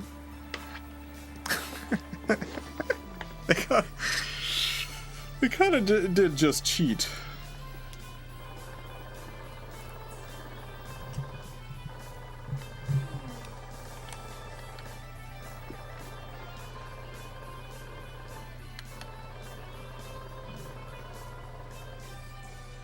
I haven't even seen anybody else mention the cheating. So, I don't know how many people noticed it, but, like...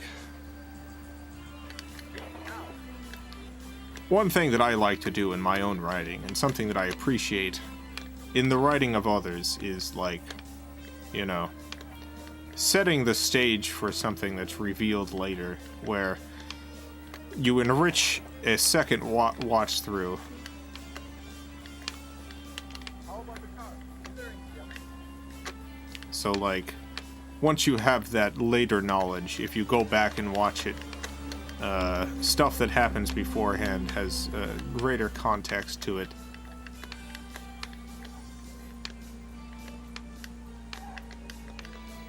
I appreciate that kind of thing.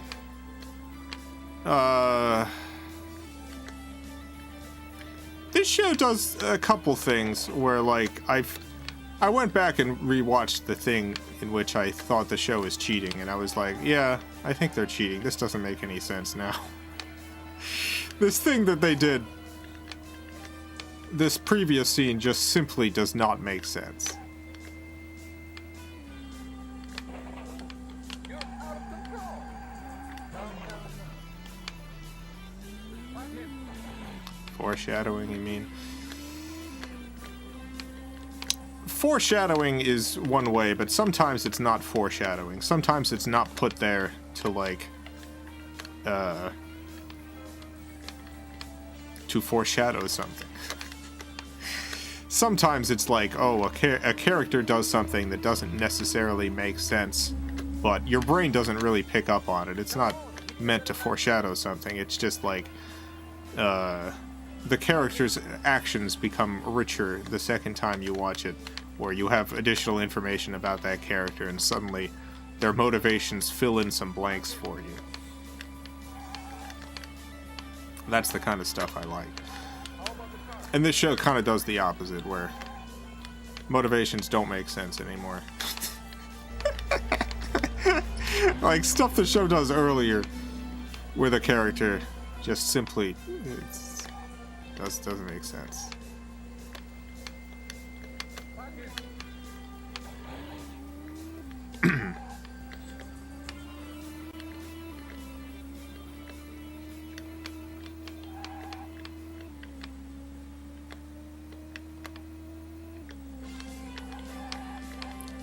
Heard theories on this reveal.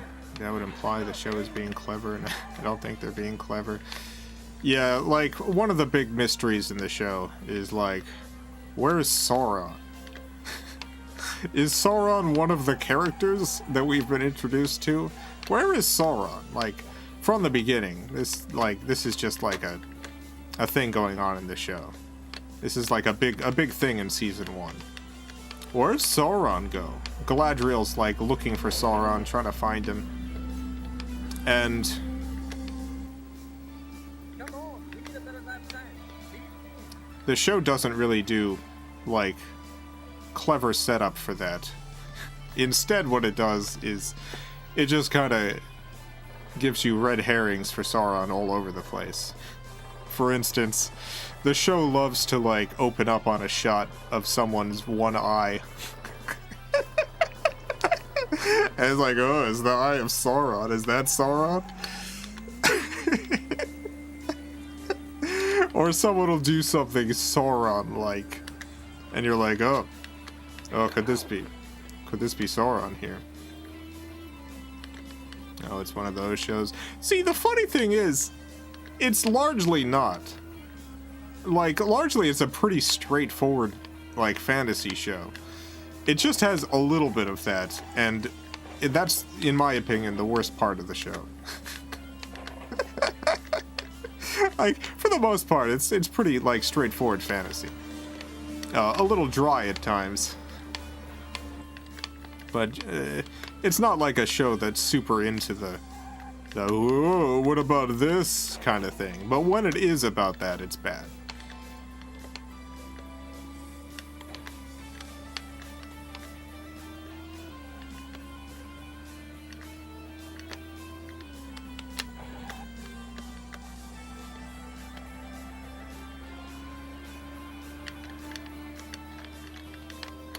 Might as well watch it, I bet. Yeah, I feel like it's not a... I think if you like the fantasy genre, you'll find something to enjoy about the show, even if it's not spectacular. My favorite part of the show is the part that most people have hated about it. I really like how Galadriel is always, like, seconds away from becoming the Joker. I've mentioned this before, but she's got these eyes. She's just gonna completely flip out any second. She's just gonna become Joker-fied at any moment. And people are like, this is a weird version of Galadriel. And I'm like, yeah, I like it. Oh no, no, go back. Here we go.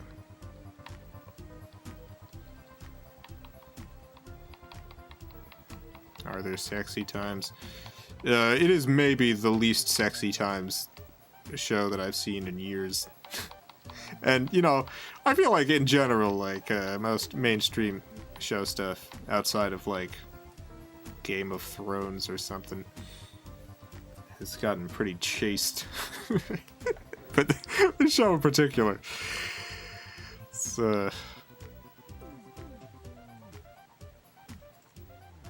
I think the farthest it goes is there's two characters that you think it's possible that maybe they think about the possibility of kissing at some point in the future. Maybe. Maybe not.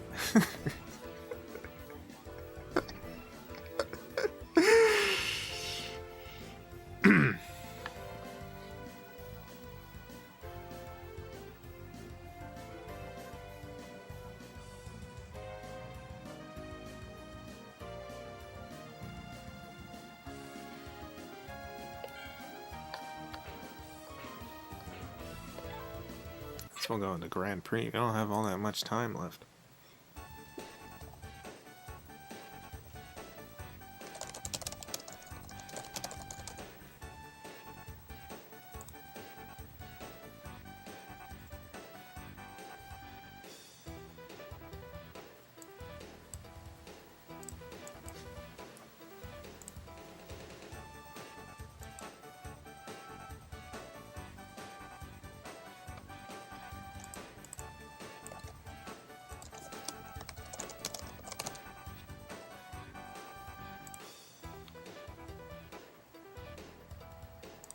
Okay, this is probably gonna... I'm gonna... I don't think that this is a spoiler because it's an end credits song. And there's nothing spoilery in the song, but in case you don't want to be spoiled on the existence of an end credits song for the Ring of Power, then maybe tune out now. Again, this really isn't a spoiler. But in case you don't want to know what the end credits song is, my favorite thing about the entire Ring of Power show is that the song that they end on with the final episode is they got Fiona Apple. They got Fiona Apple to do like a real intensely sung version of the poem, the Three for the Elves, that sort of thing. And it's so funny. I mentioned, I think on yesterday's stream, I was like, how much money do you think it would cost to hire Avril Lavigne to make a Yabba Dabba Doo song? And here we have kind of an answer, because the creators of this show apparently got Fiona Apple to do a Lord of the Rings song. Who's Fiona Apple? She's a singer. She did Criminal. It was real popular in the late 90s, early 2000s. I love Fiona Apple. I genuinely love Fiona Apple, but I guess they didn't have any budget for the finale song. Well, the thing is, it was probably really expensive to hire Fiona Apple, and she does a great job singing it. Unbelievable. It's just really funny what they have her sing. It's just like, here, I'm gonna show. This is definitely gonna get a copyright claim, but that's fine.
This is a banger, honestly. I mean, she kills it.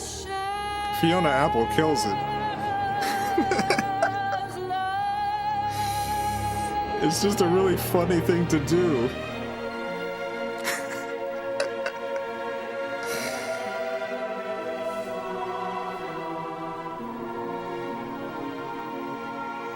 I think it's pretty good, although silly. That's the show in general. It's very earnest. That is its greatest strength, the earnestness.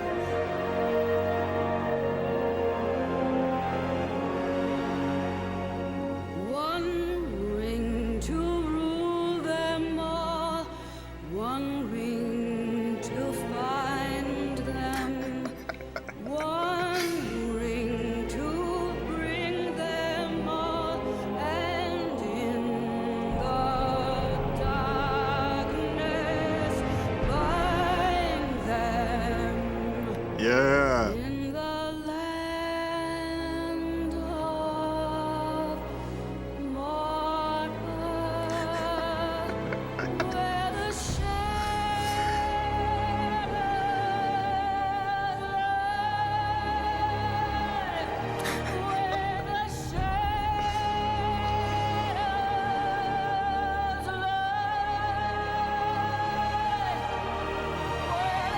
the shadows lie, where the shadows lie, Where the shadows lie.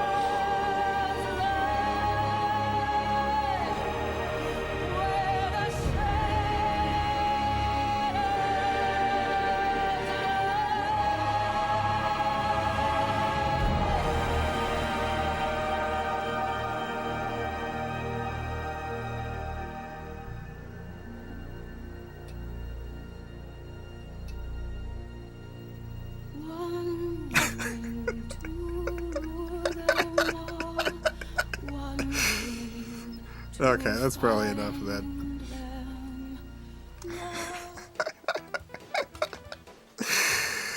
I appreciate what a nerd decision that was to get Fiona Apple to just read, to just do a dramatic song version of those lines.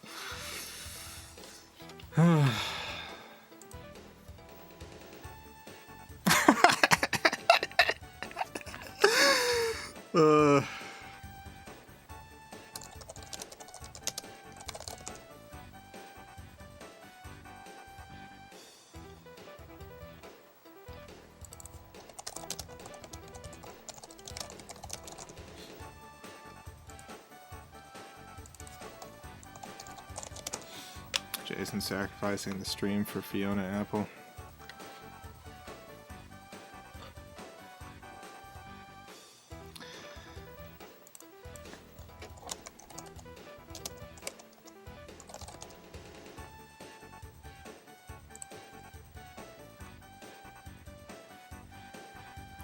This would kind of be like, you know what? Here, you know, as complete nonsense as that is, you know, if I somehow ever get to, for instance, do like a Demon Soul movie, get Fiona Apple to do a dramatic singing version of the stuff the maiden says.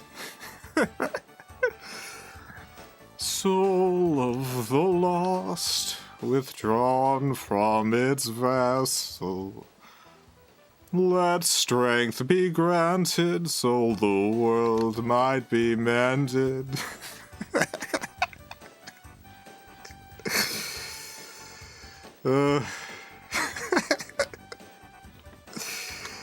Let's do one more race and then we'll call it a night.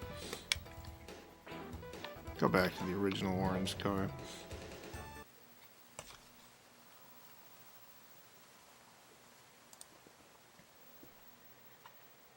Same song. We'll just have Fiona Apple use the same melody, just recording different lines from stuff.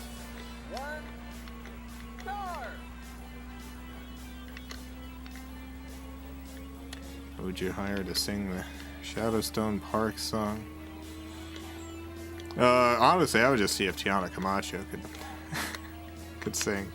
But if Tiana Camacho could sing it, Tiana Camacho.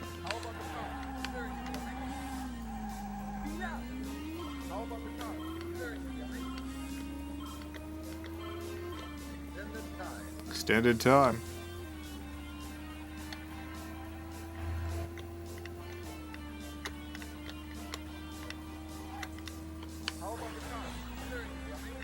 Anyway, the Rings of Power, given its origins, given the fact that it's like this, what, $750 million production by Amazon, I expected it to be a particular kind of like soulless bad. But people putting it together, they have nerd dreams. They put together this very nerdy show. I don't think it's a great show, but it's earnest. No, no, no, no, no! Oh, goodness.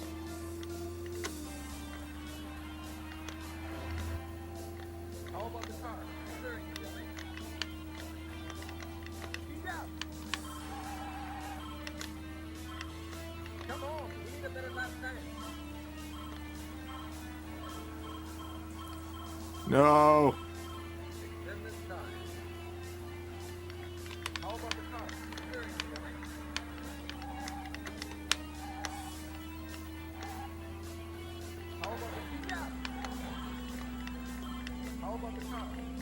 Mm-hmm.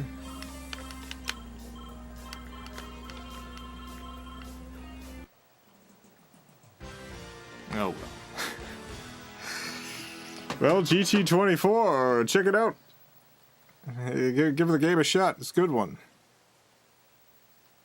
Good game.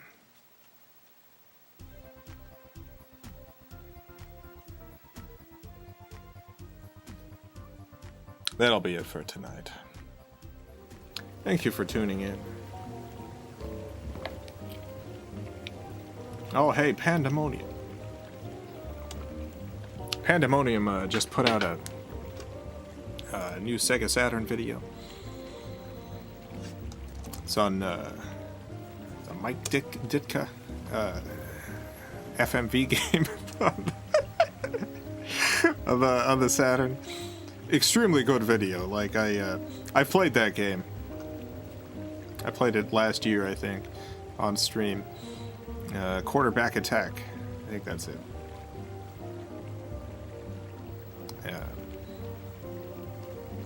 The game is an interesting experiment. But Pandemonium has put out a truly tremendous video on the game. So if you have any interest in the Sega Saturn in general, I'd check out his channel and that new video.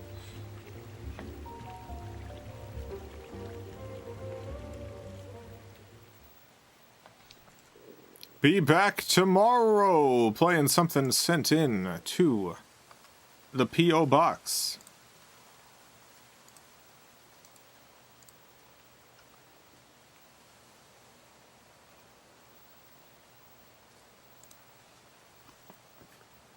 What game is going to be? Who knows? Could be anything. Could be any game. Hope your stream doesn't get taken down for the song you showed up. I think at worst I'll have to trim out that section, but it'll probably just be a regular copyright claim. Which means they'll run ads on it, which is fine. But yeah, if you're hungry for more Sega Saturn content right now, head on over to Pandemonium's channel. Truly the best Sega Saturn documentaries on YouTube. Or I guess anywhere. I don't think there's a lot of Sega Saturn documentaries off YouTube. So I guess anywhere in the world.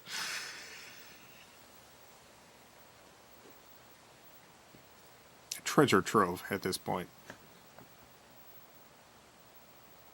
Are there any FMV cooking games? That's a good question. Are there any FMV cooking games? None come to mind, but that doesn't mean they exist. There's a bunch of pretty obscure FMV games from that era. Like, I didn't know there was a FMV bowling game until I got the Star Bowling. So it might be. Ben Lee, thank you for the 5 Australian. Great stream. Have a great night, day all.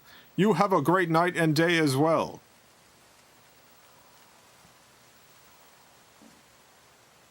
Who would be your dream singer for Put a Banana in Your Ear? I guess just Fiona Apple as well. Yeah, why not? Why not Fiona Apple? I think... Yeah, I was about to say, there's better stuff for Fiona Apple to sing, but... That Lord of the Rings thing. I wonder how much they got to have paid her a ton. I mean, maybe Fiona Apple's just a huge Lord of the Rings fan. It's not impossible. She could be.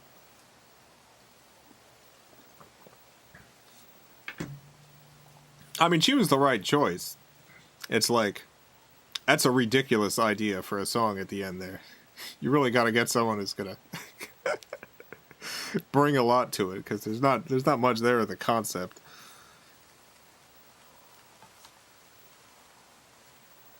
My heart of hearts, I want a Julia Child FMV cooking game to exist. I want it on 5 CD-ROMs. Oh boy. There was a handful of FMV games, we've played a couple of them on stream, where they essentially just took, like, episodes of a TV show or movie and cut it up into an interactable sequence.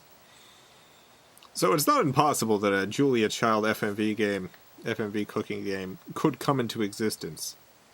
Like, someone could put that together. Like, there was that Kamen Rider game we played that was just footage from Kamen Rider, not shot for the game, just footage from Kamen Rider that you would have a QuickTime event pop up to continue the episode or whatever.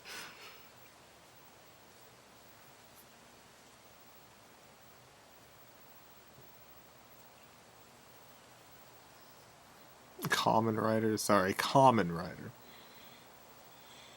I've been corrected on this before, but I never remember. Next time I bring up the game or the series, I will say Kamen Rider again, and my apologies to Kamen Rider. Like the Power Rangers Sega CD game. Yeah, like that's another one. Like the Power Rangers Sega CD game.